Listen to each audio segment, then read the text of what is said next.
a little bit of my background is I grew up right here in Funny Lake. I went to high school in this building way back in the day, before everything was all just separated.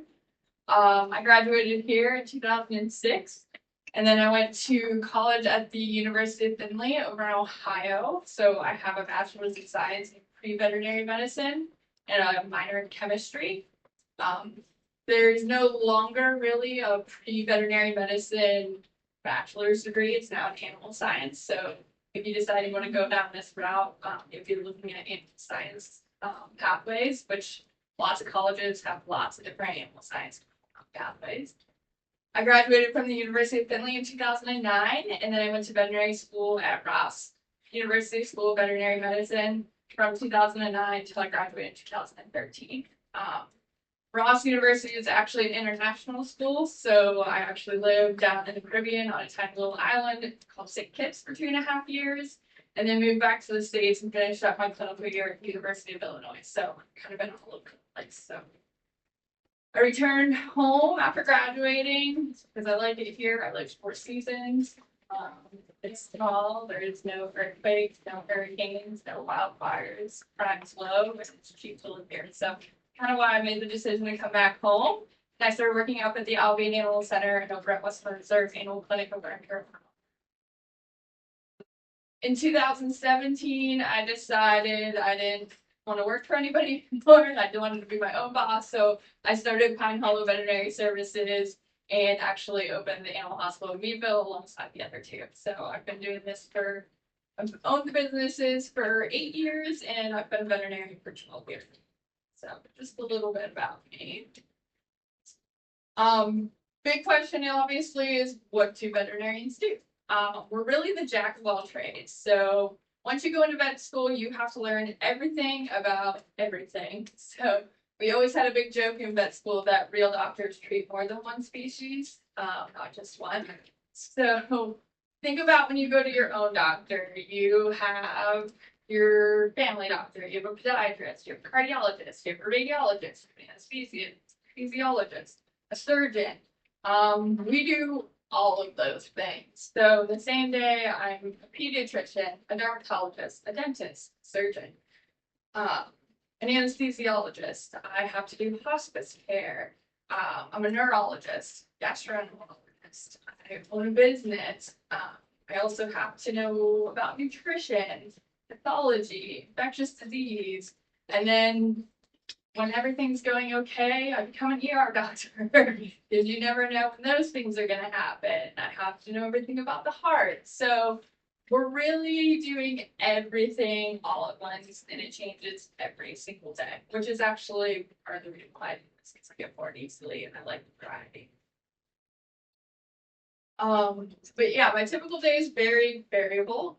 It's busy, it's fun when puppies and kittens come in. It's obviously sometimes very sad. It can be very stressful because I might have 3 or 4 cases coming in all at the same time that need my attention right now. It's obviously very rewarding, or I continue to do it every day. And then having 4 practices, some days I don't know where I'm at until the next day before. So trying to manage everything schedule-wise can be difficult. I typically work from 8 to 5. Sometimes those changes. I see appointments usually every 20 to 30 minutes based on what they're seeing. I pretty much am just seeing cats and dogs at this point. Every once in a while, we'll just let it go or sheep in there. Some of my associates with some poultry, so like turkeys and chickens, and sometimes rabbits. And then sometimes I'm in appointments, and that's what I do all day. Other days I'm in the back. So like this morning, I'll actually leave here, and I have several surgeries and probably have a dental. And then I have some patients that were hospitalized that will all be here. So lots and lots of things to do every day. The best parts of being a vet, in my opinion, obviously puppies and kittens. That makes up a very small fraction of my day, but it's obviously kittens. I like knowing making a difference, so making pets' lives and their humans' lives healthier. They're living longer, they're smelling better, they're less itchy, and everybody's living a happy, healthy life. I like getting to know my clients. I have people that I've started off with 12 years ago, and I've seen them through multiple puppies, and we've gone through things like that. Like I said, the variety is the best part for me because I don't ever have to do the same thing over and over again. It's always different. The other nice thing about being a vet is I can actually change my career focus pretty easily. So I can be a small animal practitioner. If I decide this is just not for me, I can sell my practice and go work for a pharmaceutical company. I can go work in a lab. I can go teach at a school. I can go work for the government. I could decide I just want to specialize in one of those areas, like 10 that I do every day. So it's really, really diverse in what you can do with the doctor. Some of the challenges that I face every day. So like I said, it's definitely stressful. Time management has to be one of your very key skills. Because like I said, things just aren't spaced out, and then when you think you're doing good, there's always an urgency that come out. We see people when they're really stressed out. You know, they love their pets a lot of times, like their own family, and when they're sick or injured, they're stressed, and it's our job to keep them calm, but sometimes people lash out. I get yelled at, my staff gets yelled at. So I also have to do a little crowd control and keep everybody calm, settle down, and keep them from being not so nice. Sometimes people don't want to follow what I tell them to do, which makes it hard because you're trying to look at a dog and you know what can make them better, and they just either one don't want to do it, or sometimes they just can't afford to do it. So sometimes we have to find some alternatives to make things and shift things like that. So that can be definitely be better. Hard. Something's staff when you see your favorite patient sick.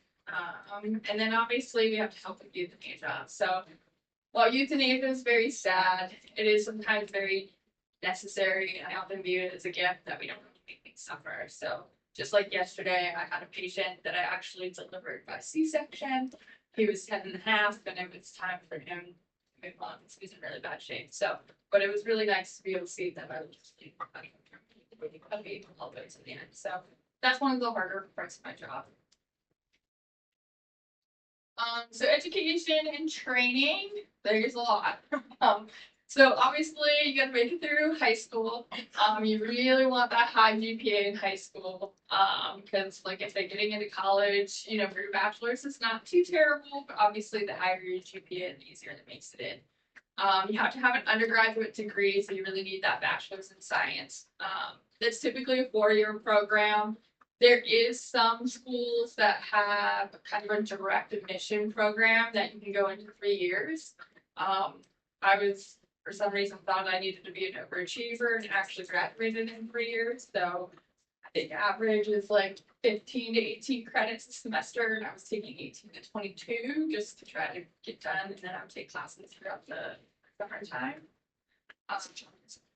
While you're in high school and college, the best thing you can do is gather lots of hands-on experience. So vet schools really want to see that you've been in a vet clinic, in a shelter, you know, doing some volunteer work. So I worked in some kennels, cleaning lots of gross things for a lot of years. I volunteered with a shelter in college, so same thing, walked dogs, cleaned up after I fed them, and then I've worked like the fundraising events, so I hung out with a bunch of old ladies playing bingo, dog drinks and stuff like that, which actually was quite fun. So you want to do lots of those things. I usually recommend starting those things when you guys are like 14 to 16, so that's probably not too far off for you guys. So something to really start thinking about to start getting an idea if this is something you want to do. Once you graduate with your undergraduate degree, veterinary school is another 4 years on top of that. It's pretty hard to get into vet school. There's actually only currently 32 schools in the States that's accredited.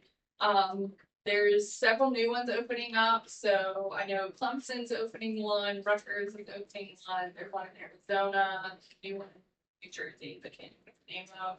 But you have to be kind of careful with some of those new ones because they're not actually accredited through the AVMA. You have to take some additional tests to be able to get your license. So something you have to look at. It's super competitive. There's a couple schools in Canada that are accredited. And then there's a couple international schools definitely on the Caribbean, like that are accredited. So it's pretty difficult to get into vet school because, like I said, there's just so many applicants and a few schools. A lot of people don't get in on their first round of applications and go to that second one. And I actually know several people that did get into vet school and said, I'll do a different path and go to human medical school and actually get in on their first round. So that's how competitive it can be. Once you graduate vet school, you have a couple options. You can jump right into practice, kind of like I did, or you can actually do an internship and specialize something for a year, or you can get board certified in a specialty, which is usually requires a residency for 3 years. So there's definitely some options even after that for more education. So the things that I did in school, I did lots of things that didn't necessarily relate to vet med or biology. I was a volleyball manager, I played basketball, I played on multiple softball teams, so I kept myself very busy. I worked over at Yorkies over in Esposito for like 8 years, so if I wasn't playing sports or in school, I was usually at work.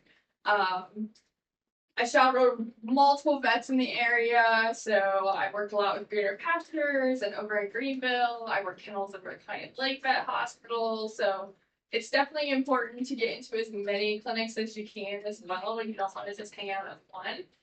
Just so that you can see different things that people do. And like I said, the same thing is not coming in every day. So if you're at one clinic, you might get to see a fun surgery, you might see a broken leg, and you might get to play with puppies the next day. So it's important to go to lots of different places. Like I said, in college, I worked at the animal shelter and helped with their fundraisers. I continued job shadowing at least once a week through my work schedule. I actually worked a lot with dairy cows in college. So I used to milk dairy cows, do a lot of farm work. But all those relationships are really important because the other thing you need to get into veterinary school is letters of recommendation. So you actually need letters from at least 3 people saying why you'd be a good fit for that. So you really need to work on start building those relationships with other people so that you can help get those letters of recommendation. And I've definitely had students come through our clinics that we've had write letters of recommendation for. We've got one girl, she's actually down at Ross where I went to right now. We have 2 that are getting ready to apply for vet school this year, so that's exciting for us to kind of see them go off and hopefully do what they've been working hard to do. The skills needed, you want to be good at math and science. I use those things all day, every day. I think sometimes I'm married to my calculator. So doing drug dosages, developing anesthetic protocols, stuff like that. And obviously science is the base of everything that I do. Obviously you really want to love animals because you're going to see them all day, every day, which is fun. And the other thing is a lot of people think, oh, I'm going to become a veterinarian because I love animals. They're all assigned to a human. I hate to break that to you. And that was one of the things that I learned the hard way sometimes working in the school is it's great to be with the animals, but if you don't like people too and have some important communication skills, you're not going to be super happy at this. So just remember that you want to have to like talking to people, helping them make decisions, and kind of being a little bit of a counselor at that too. This is kind of a tough job, so you actually really need to be a little bit physically fit and be able to take on some pain. I see dogs up to 200 pounds, and sometimes they're not cooperative, or I need to actually get them up on a table. So you gotta have a little bit of muscle to wrangle some of the big ones. And let me tell you, a cat that is not happy is just as strong as a 200-pound. You also get bit and scratched. So my days of a hand model career are long gone because I've lost scars. Luckily, in my 12-year career, I've only sustained 3 major bites that have required me to go to the hospital. But it's part of the job. It happens. And like I said, you gotta be able to keep your composure when that happens, when it's in front of clients. You can't just like run and start screaming. So something you gotta be a little tough about.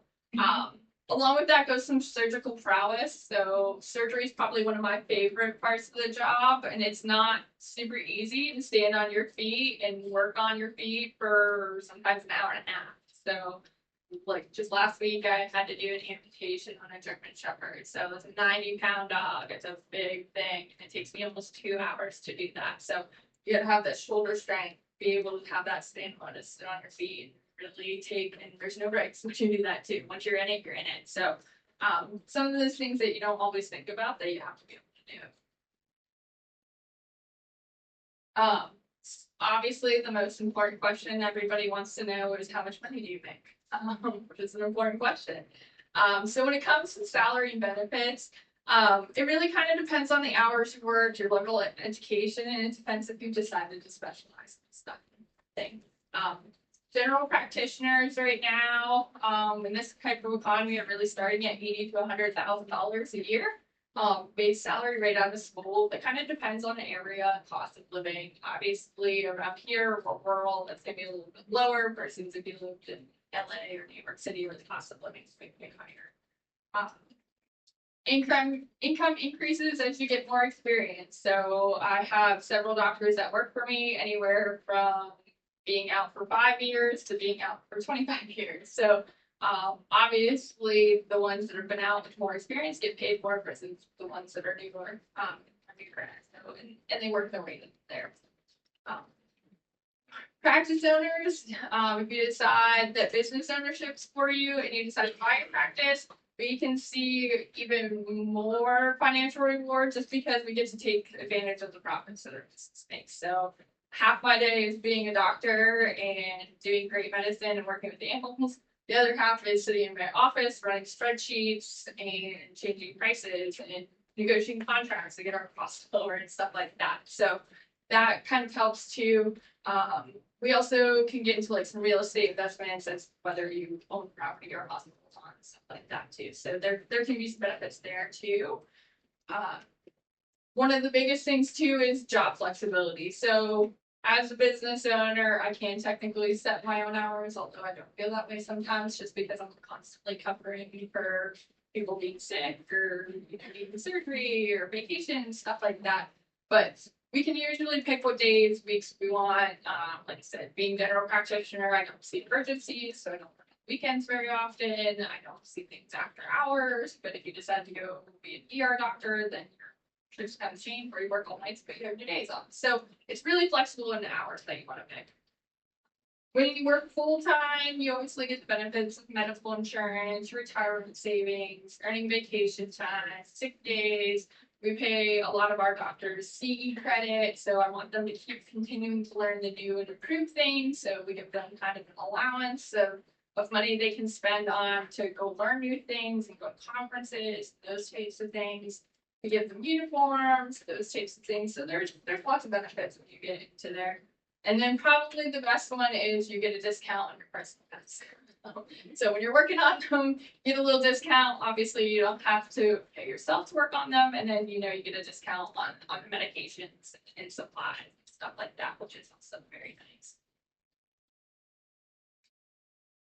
Kind of like we said in the beginning, there's lots of related jobs. So not only just being a veterinarian, I can't do my job without my vet techs. So veterinary technicians are also really important, and they're kind of my nurses.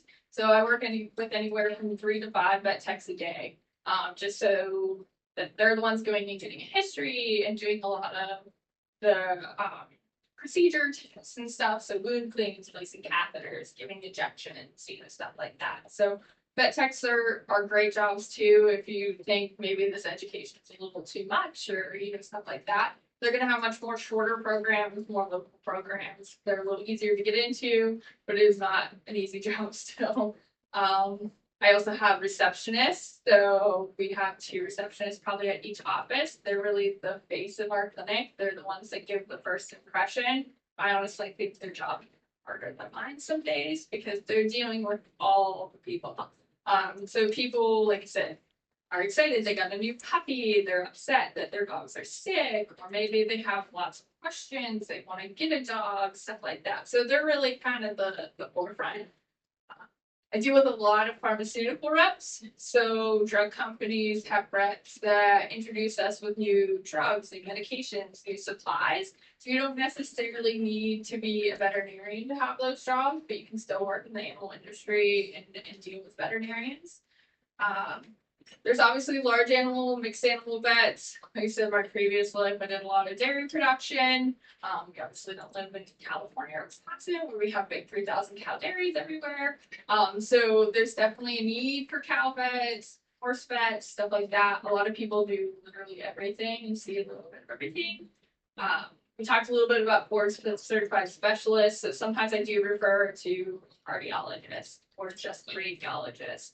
Use the oncologist a lot. So we can go that route. One of the newer things, which is kind of exciting, there's a lot of house call or euthanasia vets. So there's doctors that literally just go around and, you know, your dog is sick and it's time to let them pass on. They literally just come to your house and do euthanasia. They're a little limited on what they can do medically wise just because they don't have machines, x-rays, meds, stuff like that. That's definitely a route you can go. Veterinarians work in marine biology and at the zoos as well. You have to think about all those big exotic animals. So I definitely have friends that have gone that route. There's also lots of jobs in research and lab animals. So many drug companies, especially human companies, still do a lot of their testing on rats and bunnies and stuff like that. So a veterinarian has to be on staff to make sure that those animals are cared for too. So lots and lots of options. Government related, USDA and APHIS, which is the Agricultural Plant Health Inspection Service. Veterinarians work for all of them as well. So we're really the ones that make sure all your food is safe. So USDA goes through and inspects all your meat, your eggs, milk, stuff like that. And then APHIS is really in charge of how animals are transported. So if for some reason you need to send a cow to Canada, or the other day I had to send a cow to Guatemala. So those are really the vets that are in charge of making sure that we're not spreading new diseases to other places in the country and starting bad things. So lots and lots and lots of job opportunities. That's kind of my big spiel about diversity of being a veterinarian. Do you guys have questions? Yes.